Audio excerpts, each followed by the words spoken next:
दादानी हेही सांगितलंय, मला राजकारणाशी संबंध नाही, मी राजकारण करायचं नाही, परंतु तुम्ही आमच्यावर राजकारण करण्याची वेळ आणत आहात. जर वेळच आणत असताल तर आम्हाला सुद्धा तशा पद्धतीची खंबीर भूमिका घ्यावी लागेल. जो कोणी उमेदवार जरांगे पाटील देतील.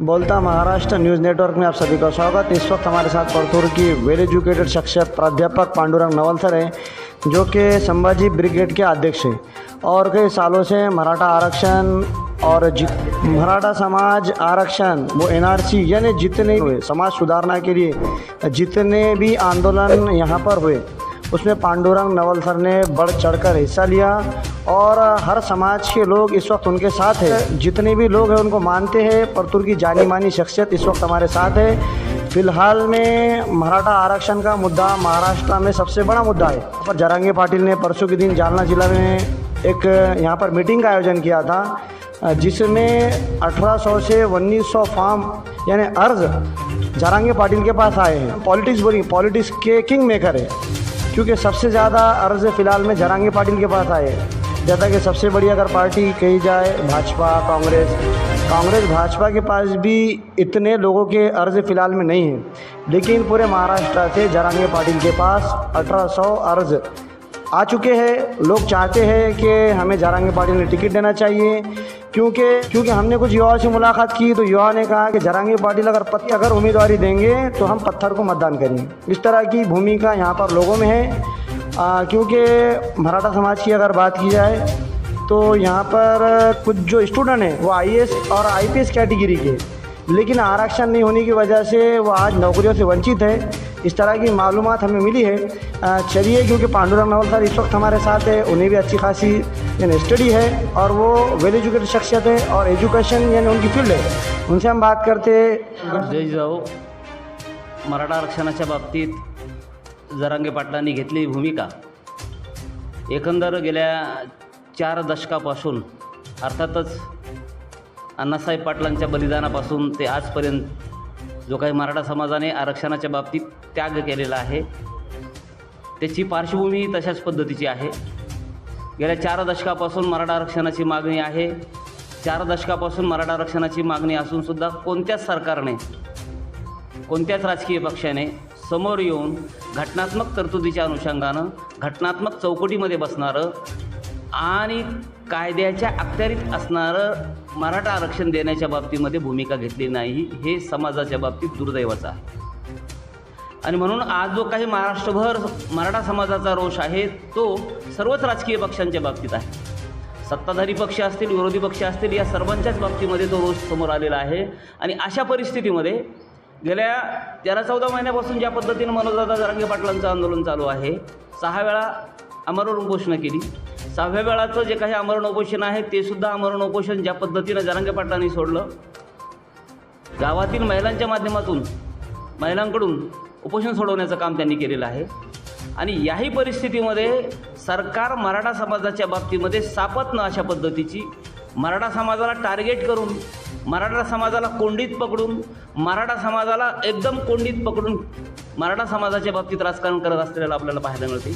कालही जरांगे पाटलांनी बैठकीमध्ये तेच सांगितलं की तुम्ही आमच्या जखमेवर मीठ चोळण्यासारखी परिस्थिती निर्माण केलेली आहे. 17 जाती ओबीसी आरक्षणाच्या यादीमध्ये तुम्ही कोणताय. अशा वेळेस तुम्ही मराठा समाजाचा विचार करत नाही. कोणते आयोग, कोणते अभ्यास, कोणते गट, कोणत्या मागण्या, कोणती आंदोलनं या बाबतीत झाली नाही झाली. हेच नाही तर तुम्ही ज्या पद्धतीनं वागला आहात त्या परिस्थितीमध्ये मराठा समाजाला एक टार्गेट करून सरकार आणि सरकारी पक्षांनी मराठा समाजाच्या बाबतीमध्ये भूमिका घेतलेली आहे. म्हणून या परिस्थितीमध्ये जो काही रोष तुम्ही आत्ताच म्हटलात की दगड जरी दिला तरी तो यावेळेस परतूरच नाही तर मराठवाड्यातल्या प्रत्येक विधानसभेचा सदस्य असेल.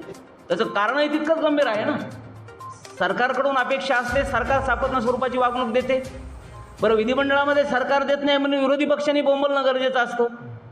गेल्या विधिमंडळाच्या सेशनमध्ये कोणत्या विरोधी पक्षानं मराठा समाजाला आरक्षण हे ओबीसीमधून दिलं पाहिजे, 50%च्या आतलं दिलं पाहिजे, असा एकही राजकीय पक्ष बोलत नाही. म्हणून सर्वच राजकीय पक्षाच्या बाबतीमध्ये, सर्वच राजकीय पक्षाच्या विरोधामध्ये सरकारची च्या विरोधामध्ये मराठा समाजाची भूमिका असलेली दिसते. ही जाणीवपूर्वक नाही किंवा सरकारला टार्गेट करण्यासाठी नाही, हे आपण लक्षात घेतलं पाहिजे. सरकार देत नाही ना, तर मग विधिमंडळामध्ये ओरडण्याचं काम विरोधी पक्षाचं असतं. आत्तापर्यंत कोणताच विरोधी पक्ष आणि विरोधी पक्षाचा कोणता सदस्य एकटे बच्चू कडू जर सोडले तर, किंवा मुंबईचे आमदार शिक्षक आमदार जर सोडले तर दुसरा कोणताच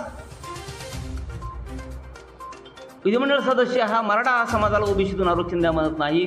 आणि म्हणून या सर्व परिस्थितीमध्ये हा मराठा समाजाचा रोष आहे. हा रोष कोणत्याच पक्षाला परवडणारा नाही, सरकारी पक्षालाही परवडणारा नाही, विरोधी पक्षालाही परवडणारा नाही. आणि निश्चितच मराठा समाजाची मागणी आहे, पण का नाही?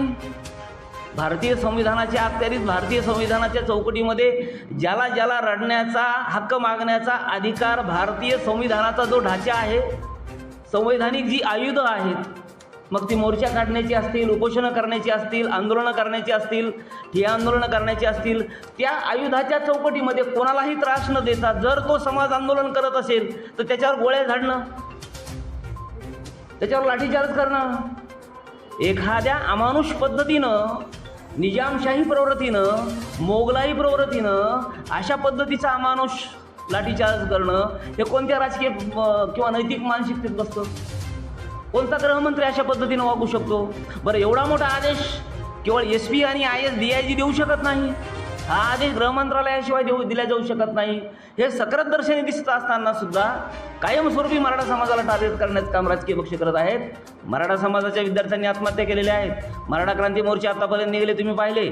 मराठा क्रांती मोर्चे शांततेत निघाले, कोणालाही त्रास दिला नाही. आम्हाला आनंद वाटतो. मुस्लिम समुदाय आमच्यासोबत आहे आणि इतर सर्व SC ST समुदायही आमच्यासोबत आहे. OBC मधला नव्हे तर सर्वच समाजातील जो शिकल्या सवरलेला उच्च शिक्षित वर्ग आहे, ज्याला संविधान कायदा समजतो, जो समाजाचे दुःख जाणतो, समाजाच्या यातना आणि वेदना जाणतो, तो कोणताही समाज मराठाच्या समर्थनार्थ उभा राहील. आणि आज उभा आहे हे आम्हाला अभिमानानं वाटतं. आम्ही रस्त्यावर काम करतो. गेल्या 10-12 वर्षापासून मराठा क्रांती मोर्चाचे आंदोलन निघाले. हेच नाही, याही अगोदर मराठा सेवा संघ समाज ब्रिगेडच्या माध्यमातून सुद्धा 50% आतलं OBCचं आरक्षण द्या म्हणत राहिले. तेव्हापासून ते आजपर्यंतचं आंदोलन आपण पाहतो आहोत. मग या परिस्थितीमध्ये मराठा समाजाला त्याचं हक्काचं कायद्याचं आरक्षण दिल्याशिवाय तुम्हाला जमणार आहे का? तुम्ही उगाच वरचं 2-2, 3-3 वेळेस देताल, ते जमणार आहे का? ते घटनात्मक आहे का? संविधानामध्ये बसतंय का? ते बसत नसताना सुद्धा त्याचं समीक्षण तुम्ही करावं लागेल ना तुम्हाला. मग ते काहीही होत नसताना चुकीच्या पद्धतीनं मराठा समाजाला जर तुम्ही टार्गेट करत असाल तर मराठा समाज सहन करणार नाही. मराठा समाजाला राजकीय भूमिका घेण्याची इच्छा नाही. दादांनी सांगितलंय, दादांनी हेही सांगितलंय, मला राजकारणाची संबंध नाही, मी राजकारण करायचं नाही. परंतु तुम्ही आमच्यावर राजकारण करण्याची वेळ आणत आहात. जर वेळच आणत असताल तर आम्हाला सुद्धा तशा पद्धतीची खंबीर भूमिका घ्यावी लागेल. जो कोणी उमेदवार जरांगे पाटील देतील, हा तो मी असं म्हणत नाही. जरांगे पाटील जो कोणी उमेदवार देतील त्याच्यासोबत ताकदीनं काम करण्याची जबाबदारी आमची सर्वांची आहे, समाज म्हणून प्रत्येकाची आहे. आणि आम्हाला अभिमान आहे, महाराष्ट्राच्या राजकारणामध्ये सध्या जे संक्रमण आहे, जी 200-400 कुटुंब आहेत, त्या कुटुंबाच्या बाहेर राजकारणाचे आयाम जर निर्माण होत असतील, त्या कुटुंबाच्या बाहेर सर्वसामान्य माणसाला जर त्या ठिकाणी संधी मिळत असेल, निश्चितच त्याचं स्वागत केलं पाहिजे. मोठ्या मनानं सर्व समाजानं स्वागत केलं पाहिजे. धनगर आरक्षणाच्या बाबतीत काय केलं आहे? अरे निवळ म्हणजे वटाण्याच्या अक्षता देताय तुम्ही. OBC आरक्षणाच्या बाबतीमध्ये OBC आरक्षण कुठं ठेवलं आहे तुम्ही? RSSचा जाणता माणूस म्हणतो की आरक्षण आम्ही संपवणार नाही, त्याला प्रश्न विचारल्यानंतर, लेकिन आरक्षण को हम ऐसे दलित पे लाके खड़ा कर देंगे जिसका होने से और ना होने से कोई फर्क नहीं गिरेगा. अरे या लोकांनी आरक्षणच नाही, संविधानाला सुद्धा अशा एका पायरीवर आणून ठेवलंय, संविधानाला सुद्धा अशा एका उंबऱ्यावर आणून ठेवलंय की ज्याचा असून आणि नसून काही फरक पडत नाही. निवडणूक आयोग काय आहे, सर्वोच्च न्यायालय काय आहे, किंवा RBI काय आहे, ज्या ज्या स्वायत्त संस्था आहेत त्या स्वायत्त संस्थांची वाट लावून टाकली. शेतकऱ्यांच्या पिकाच्या हमी भावाचं काय झालंय? उत्पन्न आणि खर्चाचं कुठं मेळ बसतोय काय? बेरोजगारांचं काय आहे? बेरोजगाराचे तांडे बाहेर आहेत. कार्यालयामध्ये काम करायला माणूस नाही. एक व्यक्तीकडे 11-11, 12-12 टेबलचे काम करावे लागते. ते माणसं कसे काम करतील? बेरोजगाराचे तांडे फक्त तुमचे झेंडे हातात घेण्यासाठी आहेत का? या सर्व बाबीची चर्चा आपण सर्वांनी केली पाहिजे. पत्रकारितेच्या माध्यमातून समाजातील जो काही शिक्षित उच्च शिक्षित वर्ग आहे त्या प्रत्येकाची जबाबदारी आहे इथून पुढच्या परिस्थितीमध्ये. या देशाचं संविधान, या देशाच्या कायद्याला तुम्हाला जर कोणाला हात घालू द्यायचा नसेल, आपली सर्वांची जबाबदारी आहे हे सर्व सांभाळण्याची, आणि ते आपण सांभाळलं पाहिजे. एवढीच माफक अपेक्षा आहे. पाटील आदेश देतील तो अंतिम असेल. कोणाला देतील मी म्हणत नाही, मी तो हा या भानगडीत मी पडत नाही. मी एक उच्च शिक्षित प्राध्यापक आहे. मला माहीत आहे की उगाचच आजच आपण ऊर बडवणं चुकीचं आहे. पाटील उद्या काय निर्णय घेतात त्याच्या बाबतीत आज मी बोलू शकत नाही ना. मला तो अधिकार नाही ना. पाटील उद्या निर्णय घेणार आहेत. पाटलांनी उद्या निर्णय घेतल्यानंतर त्याच्यानंतरचं काय आणखी भूमिका आहे त्याच्यावर आपण ठरवूया आणि त्या पद्धतीनं काम करूया. आपलं इप्सित आपला उद्देश फक्त आहे मराठा आरक्षणच नाही तर मराठा समाजाच्या संदर्भातील शेतकऱ्यांची समस्या आहे, विद्यार्थ्यांची समस्या आहे आणि अनेक समस्या आहेत. आरक्षणानंतर त्या बाबतीत सुद्धा आपल्याला संघर्ष करायचा आहे, थांबायचं नाही. या देशातला जातीवाद संपवणं आपली सर्वांची जबाबदारी आहे. या देशामध्ये धार्मिक द्वेष निर्माण करण्याचं काम हे सर्व करत आहेत, ते सुद्धा नष्ट करणं आपली सर्वांची जबाबदारी आहे. त्या बाबतीत सुद्धा आपण सर्वांनी गंभीर आणि जबाबदार राहिलं पाहिजे, एवढी मी माफक या प्रसंगी अपेक्षा करतो. धन्यवाद. दूसरी बात यह है कि लोगों में चर्चा है कि जरांगे पाटिल भी मुख्यमंत्री बन सकते हैं, यानी कितने सीटें आएंगी एक अंदाज अगर जरांगे पाटिल अगर दे देते. आजचीच तुम्ही दिव्य मराठीची बातमी पाहिली असेल तर तुम्हाला लक्षात येतं लोगों में चर्चा है की 6 राज्यातले RSSचे कार्यकर्ते त्यांनी एकट्या मराठवाड्यामध्ये लावले. अरे 6 राज्याचेच नाही, मोदी शहा दोघंही जर मराठवाड्यात येऊन बसले तर काही फरक पडत नाही. लक्षात ठेवा. काय मोदी आणि शहा, मोदींनी किती सभा घेतल्या आणि किती सीट आल्या त्यांनी पाहायचं. 6 राज्यातले RSSचे कार्यकर्ते एकट्या मराठवाड्यामध्ये बिलकुल फरक पडणार नाही.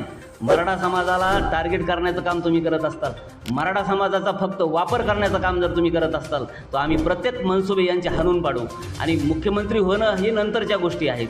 माझं असं स्पष्ट मत आहे, मराठवाड्यातल्या आरक्षित जागा असतील, मराठवाड्यातल्या जेवढ्या काही विधानसभेच्या जागा आहेत त्यापैकी सर्वची सर्व जागा, अपवादात्मक एखादी जागा जर सोडली तर सर्वची सर्व जागा जरांगे पाटलांच्या नेतृत्वात, केवळ मराठा म्हणत नाही मी, ज्या ठिकाणी बहुल OBC आहे, ज्या ठिकाणी बहुल SC आहे, ज्या ठिकाणी बहुल मुस्लिम आहे, ज्या ठिकाणी बहुल मराठा आहेत, त्या ठिकाणच्या स्ट्रॅटेजी आम्हाला येत नाही का? स्ट्रॅटेजी त्यांनाच येते का? जरांगे पाटलाला स्ट्रॅटेजी येत नाही का? जरांगे पाटलाचं वय जरी कमी असलं तर त्यांची उंची किती मोठी आहे हे सर्व राजकारण्यांनी पाहिलेलं आहे.